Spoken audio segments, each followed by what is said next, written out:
తులరాశివారికి చంద్రగోచార ఫలితాలు ముఖ్యమైనవి.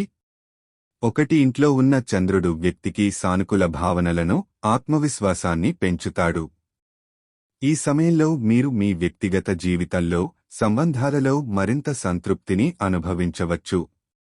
ఈ గోచార కాలంలో మీరు కొత్త విషయాలు నేర్చుకోవడానికి, సృజనాత్మకతను ప్రదర్శించడానికి ఉత్తమ అవకాశం ఉంటుంది. మీ ఆలోచనలు స్పష్టంగా ఉండటం వల్ల మీరు మీ లక్ష్యాలను సాధించడంలో అనుకూలంగా ఉంటారు. ఆర్థికంగా ఇది మంచి కాలం. కొత్త ఆర్థిక అవకాశాలను అన్వేషించవచ్చు.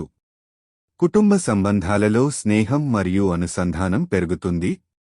అయితే 1 ఇంట్లో చంద్రుడు ఉన్నందువల్ల మీ భావోద్వేగాల పట్ల జాగ్రత్తగా ఉండాలి. కొన్నిసార్లు మీ ఆలోచనలు మసకబారకుండా ఉండాలి. మీకు కావాలనుకునే విషయాలను సాధించడానికి దృఢంగా ఉండండి. మొత్తంగా ఈ కాలం మీకు పాజిటివ్ ఫలితాలను ఇవ్వడానికి సిద్ధంగా ఉంది.